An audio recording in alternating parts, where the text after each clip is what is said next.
saya akan memberikan informasi, menjawab pertanyaan-pertanyaan kalian seputar sekolah kedinasan, khususnya STMKG. Hi everyone, welcome back to my channel. Di video kali ini kita akan bahas all about STMKG bersama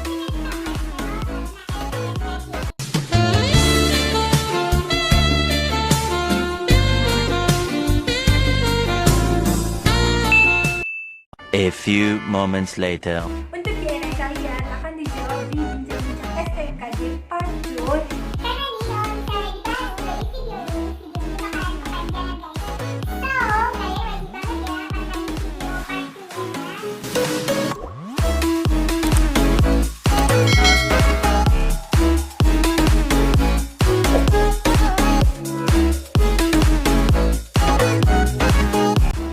Halo teman-teman, semoga kalian semua dalam keadaan sehat ya. Nah, beberapa sekolah kedinasan beberapa saat lagi akan dibuka pendaftarannya di tahun 2020 ini. Nah, sebagai salah satu referensi informasi buat kalian semua, saya akan memberikan informasi, menjawab pertanyaan-pertanyaan kalian seputar sekolah kedinasan, khususnya STMKG.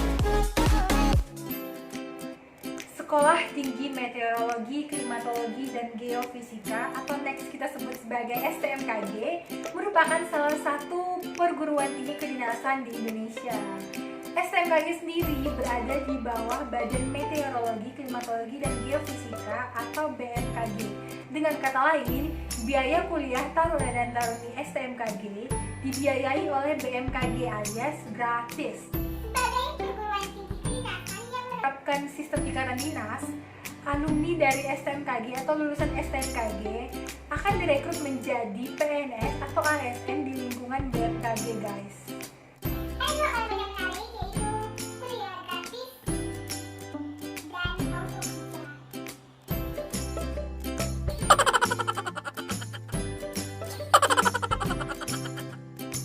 STMKG beralamat di Jalan Perhubungan 1, nomor 5, Kelurahan Pondok Betung, Kecamatan Pondok Aren, Kota Tangerang Selatan, Banten. Hal-hal yang perlu teman-teman ketahui seputar STMKG yaitu yang pertama, STMKG merupakan salah satu perguruan tinggi kedinasan yang ikatan dinas. Dalam artian ketika kita telah dinyatakan diterima sebagai taruna STMKG, kita akan menandatangani perjanjian ikatan dinas, dan selama proses pendidikan kita, biaya pendidikan kita akan ditanggung oleh negara, dalam hal ini BMKG. Dan setelah kita menyelesaikan proses pendidikan kita atau lulus dari STMKG, kita akan diwajibkan untuk mengabdikan diri sebagai ASN atau PNS di lingkungan BMKG. Nah, dan selain itu kita harus bersedia ditempatkan di mana saja di stasiun-stasiun BMKG di daerah. STMKG membuka 4 program studi setiap tahunnya, yaitu yang pertama adalah program studi meteorologi atau program studi yang mempelajari tentang dinamika cuaca dan atmosfer. Kemudian adalah klimatologi atau program studi yang mempelajari tentang dinamika iklim yang ada di bumi. Kemudian yang ketiga adalah program studi geofisika atau program studi yang mempelajari tentang ilmu kebumian dan proses fisis yang terjadi di dalamnya. Dan yang terakhir adalah program studi instrumentasi atau program studi yang mempelajari tentang alat-alat yang digunakan dalam operasional BMKG. Berikutnya adalah informasi seputar tes STMKG atau penerimaan taruna baru STMKG, di mana berikut adalah persyaratan umum. Persyaratan umum yang pertama, pria atau wanita warga negara Indonesia. Kemudian kedua, sehat jasmani dan rohani, tidak buta warna, dan dapat berkacamata maksimal -2 dan tidak silinder. Kemudian yang ketiga, umur tidak kurang dari 16 tahun dan tidak lebih dari 21 tahun per tanggal pertama kuliah atau biasanya pada bulan September. Kemudian belum menikah dan bersedia tidak menikah selama proses pendidikan. Dan yang kelima, bebas narkoba dan yang dibuktikan dengan tes kesehatan. Dan yang keenam, tidak sedang menjalani ikatan dinas dengan instansi lain.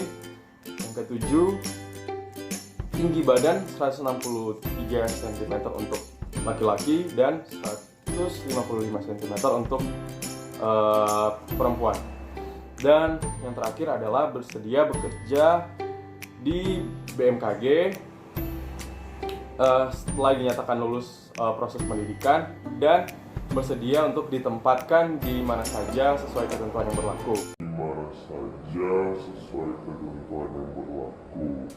Berikutnya adalah persyaratan akademik. Persyaratan akademik yang pertama, teman-teman harus berasal dari SMA jurusan IPA atau SMK dengan kompetensi keahlian tertentu, yaitu yang pertama teknik elektronika industri, teknik mekatronika, teknik jaringan akses, teknik transmisi telekomunikasi, rekayasa perangkat lunak, dan teknik komputer dan jaringan. Nah, untuk SMK dengan jurusan tersebut hanya bisa mendaftar pada satu program studi, yaitu program studi instrumentasi. Bagi teman-teman yang lulus SMA atau SMK pada tahun sebelum tahun penerimaan, akan dilihat nilai ijazah, yaitu nilai mata pelajaran fisika, matematika, dan bahasa Inggris itu tidak boleh kurang dari 70 atau minimal 70 dalam skala 100. Kemudian bagi teman-teman yang akan lulus di tahun penerimaan atau misalnya tahun ini, tahun 2020, itu yang akan dilihat adalah nilai raport 3 semester terakhir, yaitu semester 3, semester 4, dan semester 5. Mata pelajaran fisika, matematika, bahasa Inggris masing-masing minimal 70.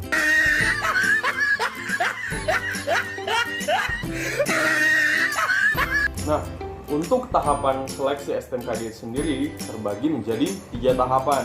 Yang pertama adalah seleksi kompetensi dasar atau SKD, seleksi kompetensi bidang meliputi mata pelajaran berikut, yaitu fisika, matematika, dan bahasa Inggris. Dan yang terakhir adalah tes kebugaran, wawancara, dan kesehatan. Baik, untuk selanjutnya adalah alur penerimaan taruna baru STMKG. Yang pertama dimulai dari registrasi secara resmi di website BKN, kemudian menyiapkan nomor induk kependudukan dan nomor KK, dan selanjutnya mengupload dokumen-dokumen penting seperti ijazah, KTP, dan lain-lain. Kemudian setelah itu melakukan pembayaran biaya pendaftaran. Setelah itu mendapatkan nomor peserta atau kartu peserta PTB STMKG.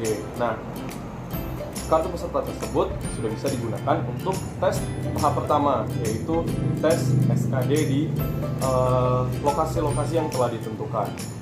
Setelah dinyatakan lolos dalam tes SKD, maka akan berlanjut ke tes SKB, seleksi kompetensi bidang. Nah, kedua tes ini menerapkan sistem gugur. Nah, setelah dua tes tersebut, barulah berlanjut ke tes kebugaran. Setelah tes kebugaran, ada tes kesehatan. Nah, tes kesehatan ini dilakukan di rumah sakit yang telah ditunjuk sebagai lokasi yang dianjurkan oleh panitia PTB STMKG. Kemudian setelah melakukan tes kesehatan, teman-teman mengirimkan hasil tes kesehatan tersebut ke alamat STMKG. Nah, setelah itu barulah diadakan pengumuman hasil tes kesehatan kebugaran. Tahap berikutnya adalah tahap wawancara di kampus STMKG. Setelah itu akan diumumkan teman-teman sudah diterima atau tidak di STMKG, dan kemudian akan melakukan daftar ulang di kampus STMKG. Baik teman-teman, saya akan menjawab pertanyaan dari kalian semua.